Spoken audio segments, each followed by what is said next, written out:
Астрохороскоп за 10 ноември.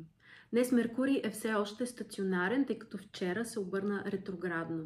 Това означава, че е добре да планираме повече време за нашите дейности, да имаме предвид, че може да има трудности в комуникацията, отлагания, забавяния и въобще нещата могат да се движат в един по-забавен ритъм. Но от друга страна ще наблюдаваме една много благоприятна конфигурация, която ще се разгръща в рамките на следващите дни, даже повече от седмица. И тази конфигурация включва Слънцето, Юпитер и Сатурн.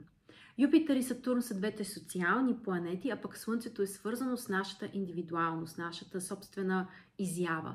И при такъв вид конфигурация ние можем да проявим себе си в някаква социална среда, на място, където да бъдем забелязани от повече хора. Или въобще да включим себе си в някакъв общ процес, който да е свързан и с повече хора или с повече мащаб и въобще да има дългосрочна перспектива.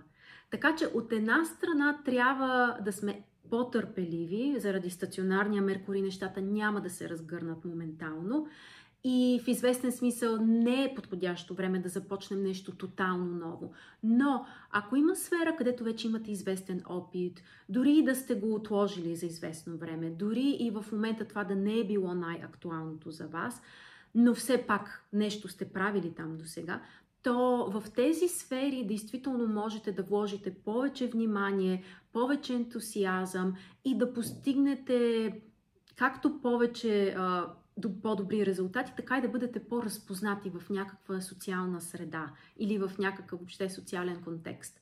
Така че комбинацията е интересна, от една страна носеща много продуктивност и възможност за реализация, и от друга страна изискваща известно търпение и повече внимание към детайлите.